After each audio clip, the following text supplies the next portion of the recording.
యేసుక్రీస్తు నామంలో మీ అందరికీ శుభములండి. సత్యవాక్యము కార్యక్రమాన్ని చూస్తున్న మీ అందరినీ మరి ఒక రీతికి కలుసుకోవడానికి దేవుడు మంచి సమయాన్ని అనుగ్రహించాడు. ఈ ప్రాముఖ్యమైనటువంటి సమయంలో నేను చెప్పాలనుకున్నటువంటి లేఖన భాగం ఏమనగా, నీవు ఏమి విత్తుతావో అదే కోస్తావా అనే అంశాన్ని తెలియజేస్తున్నాను. ఈ మాట గలతీలకు రాసిన పత్రిక 6వ అధ్యాయము 7వ వచనంలో, మోసపోకుడి, దేవుడు వెక్కిరింపబడడు, మనుషుడు ఏమి విత్తునో అదే పంట కోయను. ఎలాగనగా తన శరీరేచ్ఛలను బట్టి విత్తువాడు తన శరీరం నుండి క్షేమను పంట కోయను, ఆత్మను బట్టి విత్తువాడు ఆత్మ నుండి నిత్య జీవమును పంట కోయను. మనం మేలు చేయుట యందు విసుకక యుందుము, మనము అలయక మేలు చేస్తే మనం తగిన కాలమందు పంట కోతము. కాబట్టి మనకు సమయము దొరికిన కొలది అందరి ఎడల విశేషముగా విశ్వాస గృహమునకు చేరిన వాడు ఎలా మేలు చేయుదుము. బైబిల్ గ్రంథం ఏం చెబుతుందంటే, మోసపోకుడి అంటే మోసపోకుడి, దేవుడు వెక్కిరింపబడు.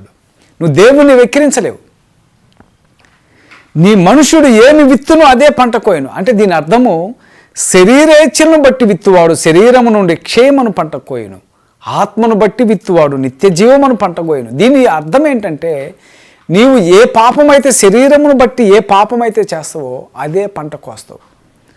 ఏమి విత్తుతావో అదే కోస్తావట. నీవు విత్తేది ఏదైతే ఉంటుందో, శరీరం అనబడిన వ్యభిచారము, శరీరంలో నుంచి వచ్చే శరీరపు కోరికలు, ధనాపేక్ష, మోసము, అక్రమాలు ఏదైతే చేస్తావో నీవు కోసే పంట అదే కోస్తావు. దాని ఫలము నిత్య అగ్ని గ్రంథకము.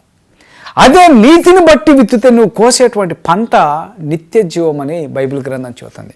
మనం లోకంలో చాలామంది చూస్తామండి. బైబిల్లో ప్రభు చెప్పాడు, కత్తి పట్టుకున్నవాడు కత్తితోనే చేస్తాడనంది. ఇప్పుడు గన్ను పట్టుకొని వాడు కాలుస్తే వాడు గన్నుతోనే చేస్తుండు, బాంబులు వేస్తే బాంబులతోనే చేస్తుండు. అంటే నువ్వు ఏమైతే విత్తుతావో నువ్వు అదే పంట కోస్తావని బైబిల్ గ్రంథం చెబుతుంది. యోవేలు గ్రంథం 3వ అధ్యాయం 12వ వచనంలో, నలు దిక్కులను అన్యజనులను తీర్పు తీర్చుటకై నేను యెహోషాపాతు లోయలో ఆసీనుడగుదును, అన్యజనులు లేచి అప్పటికి రావలెను. పైరు ముదిరినదంట, కొడవలి పెట్టి కోయుడి, గానుగ నిండి ఉన్నది, తొట్లు పొర్లిపోవచ్చున్నది, జనుల దోషము అత్యధికమాయను. మీరు దిగిరండి, తీర్పు తీర్చు లోయలో రావలసిన యెహోవా దినము వచ్చి ఉన్నది. తీర్పుకై జనులు గుంపులు గుంపులుగా కూడి ఉన్నారు. తీర్పుకు ప్రజలు ఒక్కడు కాదంట, గుంపులు గుంపులుగా కూడి ఉన్నారట. లోయలో ఆసీనుడైనటువంటి ఆయన కొడవలి పెట్టియుడి, గానుగ నిండిపోయింది. కొడవలి పెట్టమన్నాడండి. గానుగ అంటే వాళ్ళ పాపాలన్నీ నిండిపోయినాయి. తొట్లు పొర్లిపోవచ్చున్నదంట, వాళ్ళ పాపాలు పొర్లిపోవచ్చున్నాయి. తొట్లు అంటే ఏంటి? భౌతిక సంబంధించిన తొట్లు కాదు, వాళ్ళ పాపాలు పొర్లిపోవచ్చున్నాయి. జనుల దోషం అత్యధికమాయను, మీరు దిగిరండి, యెహోవా దినము వచ్చి ఉన్నది. తీర్పుకై జనులు గుంపులు గుంపులుగా కూడి ఉన్నారు. అందుకే కొడవలి పెట్టి ఉన్నాడు, కోయటకు కొడవలి పెట్టి ఉన్నాడట. ఇంకొక లేఖనం చూడండి, ప్రకటన గ్రంథం 14వ అధ్యాయం 15వ వచనం, అప్పుడు మరి ఒక దూత దేవాలయంలో నుండి వెడలి వచ్చి భూమి పైరు పండి ఉన్నదట. చూడండి, కోతకాలం వచ్చినది, నీ కొడవలి పెట్టి కోయమని గొప్ప స్వరముతో ఆ మేఘము మీద ఆసీనుడైన వానితో చెప్పాను. మనుషుడి యొక్క పాపాలు పండినాయి. భౌతిక సంబంధమైన పంట, వ్యవసాయం చేసేటువంటి రైతు పంట పండినప్పుడు ఆ కొడవలు పెట్టి ఆ పంటను మొత్తము కోస్తాడండి. అలాగే వీరి పాపాలు నిండి ఉన్నాయంట. చూడండి, భూమి పైరు పండి ఉన్నది. భూమి పైరు పండి ఉన్నది అంటే భౌతిక సంబంధమైన పంటలు కాదు, మనుషుల పాపాలు పండి ఉన్నాయట. కోతకాలం వచ్చి ఉన్నది, కోసే కాలం వచ్చినది. నీ కొడవలు పెట్టి కోయమని గొప్ప స్వరంతో ఆ మేఘం మీద ఆసీనుడైంటని. అందుకే బైబిల్ చేత నువ్వు ఏమి ఎత్తుతావో అదే పంట కోస్తావు. ఓబద్య గ్రంథంలో ఉంటాడు, నువ్వు ఆకాశమునకు ఎక్కినా అక్కడి నుంచి తప్పించుకోలేవు, సముద్ర భూభాగమునకు దాగినను నువ్వు తప్పించుకోలేవు. నువ్వు చేసిన పాపాలను, అక్రమాలు, వ్యభిచారాలు, దొంగతనాలు, మోసాలు, నమ్మక ద్రోహాలు ఇవన్నీ కూడా నువ్వు తప్పించుకోవడానికి నీ వల్ల కానిదు. నువ్వు ఎక్కడ దాగినా కూడా దేవుడు నిన్ను పట్టుకొని వస్తాడు. అందుకే నువ్వు ఏమి ఎత్తుతావో అదే పంట కోస్తావని బైబిల్ గ్రంథం స్పష్టంగా చెబుతుంది. యోబు గ్రంథంలో 4:8, నేను చూసినంత వరకు అక్రమము దున్ని కీడును విత్తువారు దానినే కోయుదురు. చూశారండి, నేను చూసినంత వరకు అంట, అక్రమమును దున్ని కీడును విత్తుతాడే వాడు కీడునే కోస్తాడు. నువ్వు కీడును విత్తుతే కీడు కోస్తావు, నీతిని విత్తుతే నీతిని కోస్తావు అని బైబిల్ గ్రంథం స్పష్టంగా చెబుతుంది. అందుకే సామెతల గ్రంథం 22వ అధ్యాయం 8వ వచనంలో, దౌష్ట్యమును విత్తువాడు కీడును కోయను, వాని క్రోధమును దండమును కాలిపోవునని బైబిల్ గ్రంథం చెబుతుంది.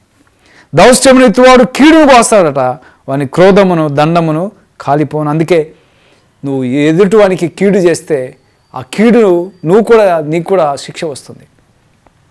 అదే నువ్వు నీతిగా జీవిస్తే నీవు పంట కోస్తావు. అది ఏంటంటే నిత్య జీవం. అందుకే భూమి నిండినది, పాపములతో నిండిపోయింది. సొదొమ గొమొర్రా పట్టణం పాపంతో నిండిపోయినప్పుడు దేవుడు కోసేసాడు వాళ్ళందరినీ, మొత్తాలను కాల్చేసాడు అగ్నితోటి. నోవాహు కాలంలో జల ప్రళయంతో భూమి బలత్కారంతో నిండిపోయింది. అందుకే ఇక్కడ రాయబడింది, భూమి నిండిపోయిందంట పాపంతో. దేవుడు జల ప్రళయాన్ని పంపించి మొత్తాలను చంపేశాడు. కారణము పంటలు పండిపోయినవి, అందుకే దేవుడు చంపేశాడు. అయితే బైబిల్ గ్రంథము ఏం చెబుతుందంటే, నీవు ఏమి విత్తుతావో అదే కోస్తావు.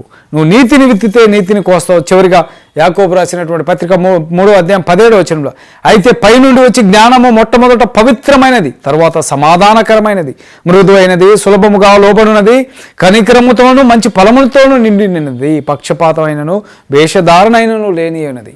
పైనుండి వచ్చే జ్ఞానం ఏంటండి? దేవుని జ్ఞానము. ఈ జ్ఞానము పవిత్రమైనది, అలాగే సమాధానకరమైనది, మృదువైనది, సులభముగా లోబడినది, కనికరముతో నిండినది, పక్షపాతైనను వేషధారణైనను లేనిదే ఉన్నది.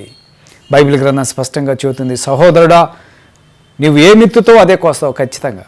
నువ్వు అనుకోవచ్చు, దేవుడు చూడట్లేదు, నేను వాడిని మోసం చేసేది దేవుడు చూడట్లేదు, ఓహో ఇక్కడ అన్యాయం చేసేది దేవుడు చూడట్లేదు, అతన్ని హత్య చేసేది దేవుడు చూడట్లేదు. నువ్వు ఎవరి జీవితాన్ని అయితే నాశనం చేయాలనుకుంటావో నీ జీవితం నాశనం అయిపోద్ది.